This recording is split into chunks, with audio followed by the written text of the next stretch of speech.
The time was approaching for Mari to take on the responsibility and role as a member of the APP group. She couldn't remain as a protected existence any longer. On the way to the meeting place with Do-jun, Mari quietly moved her steps, preparing herself to open up her heart to Park Do-jun over a glass of alcohol. The fact that there was a high possibility of Gong Jin-dan becoming the successor was a big shock to Mari. Gong Jin-dan's ambition and the cold side he had hidden all this time suddenly came to mind, and Mari tried to suppress the rising anxiety in her heart. Supposed to inherit the APP group, Mari told herself. Gong Jin-dan grew up. His eyes had gradually shown a strange coldness. Mari realized that this coldness was not simply due to his mood. While waiting for the meeting with Park Do-jun, Mari quietly moved her steps. The thought of how everything would change and what decision she should make weighed heavily on her mind. The worst case scenarios of how the APP group would change if Gong Jin-dan became the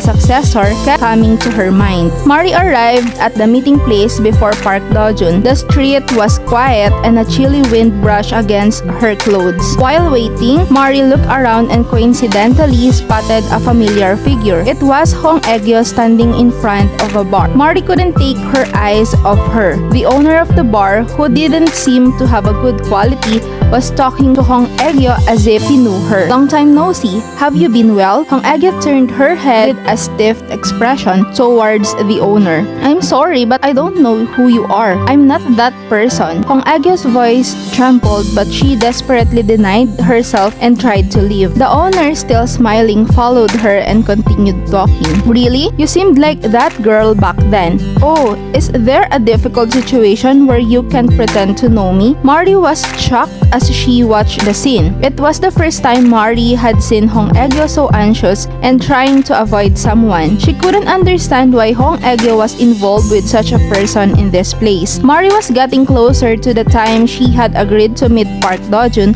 but her feet wouldn't move. Hong Egyo seemed like she couldn't stay in that place any longer and hurriedly tried to leave. I'm sorry, but I think you've mistaken me. I'll be going now. The owner continued to follow her with a smile and said, What?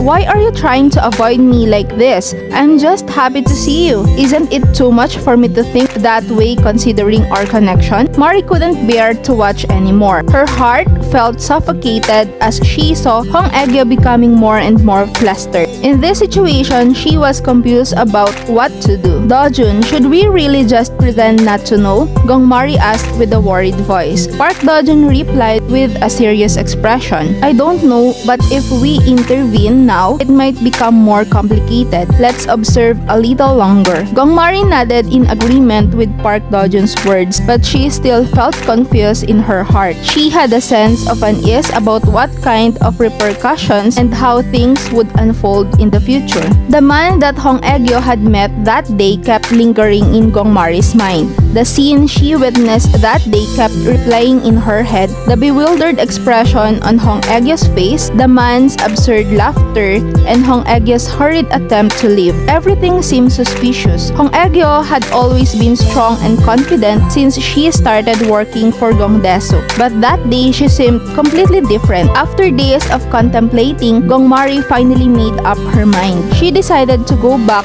to that street and confirm the truth. The bar owner raised an eyebrow suspiciously and asked, Looking for someone? There have been countless girls who work here. Maybe you should try working here too. A pretty girl like you would be very popular. Gong Mari hesitated for a moment, unable to continue speaking. She was torn between mentioning Hong Egyo's name or changing the subject. However, she decided that giving too much information in this situation would be risky. I'm just looking for someone who used to work here a long time ago. I don't remember her name exactly, but she used to come here often. Gong Mari replied. The bar owner looked at Gong Mari with a doubtful gaze and said, Someone who used to work here a long time ago? I'm not sure who that could be. There have been so many people who work here. Who are you looking for? When Gong Mari heard Hong Egyo's footsteps moving away from the room, she finally relaxed and quietly exhaled. Gong Mari carefully took the photo again, lowered her body, and left the room. Gong Mari looked at the photo in her hand. In the photo, a young Hong Egyo was smiling brightly, but it seems to contain hidden pain. Gong Mari's determination to uncover who the real Hong Egyo was and what her past meant grew stronger. He thought that the only person who could provide answers about this photo was the owner of the entertainment bar. "Sir, I have something else I want to know," Gong Mari said, carefully taking out the photo and handing it to the owner. "Do you know this woman in the photo?" The owner listened to Gong Mari's words and glanced at the photo for a moment. Then he sighed deeply and nodded. "Ah, this woman? It's been a long time. She used to be the ace of this place. Most men wanted her. She was truly remarkable." Gong Mari felt her heart sink. "The ace? What do you mean?"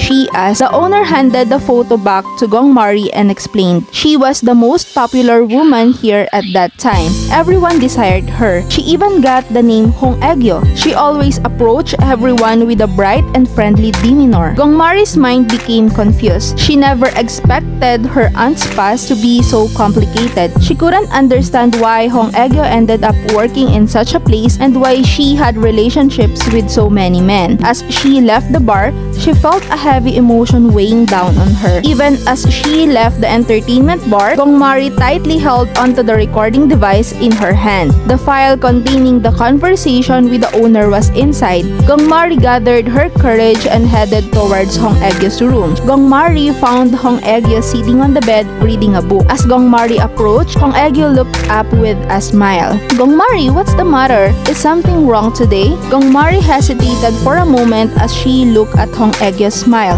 but then made up her mind and spoke. "I have something to ask you." Hong Egyo seemed slightly surprised by Gong Mari's serious expression and asked, "What's the matter?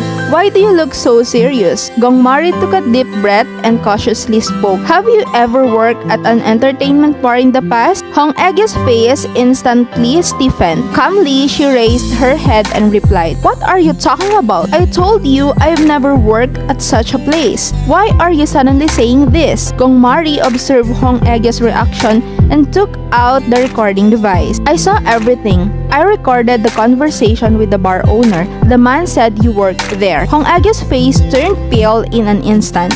When Gong Mari played the recording, the owner's voice echoed in the room. Hong Egyo was the ace of that place back then. She met a lot of men. As the recorded conversation played, Hong Egyo's hands began to tremble. "Stop! Stop playing it!" Hong Egyo exclaimed in confusion. But Gong Mari didn't stop the recording. After the conversation ended, Hong Egyo approached Gong Mari with desperation in her eyes. "Please, Gong Mari, can't you keep this a secret? Don't tell anyone about my past, about who I was back then. No one should know." Hong Egyo knelt down and began to plead earnestly. "Please, I'm begging you." Gong Mari was confused as she looked at Hong Egyo. Hong Egyo always appeared strong and confident, but now she was in front of Gong Mari, pouring out everything and crying. Gong Mari made a decision that she couldn't overlook these doubts anymore and decided to see Gong Jintaek. She felt the way of confessing the truth to her father. When Gong Mari entered, he put down the papers and looked at his daughter. "Mari, what's the matter?" "Dad,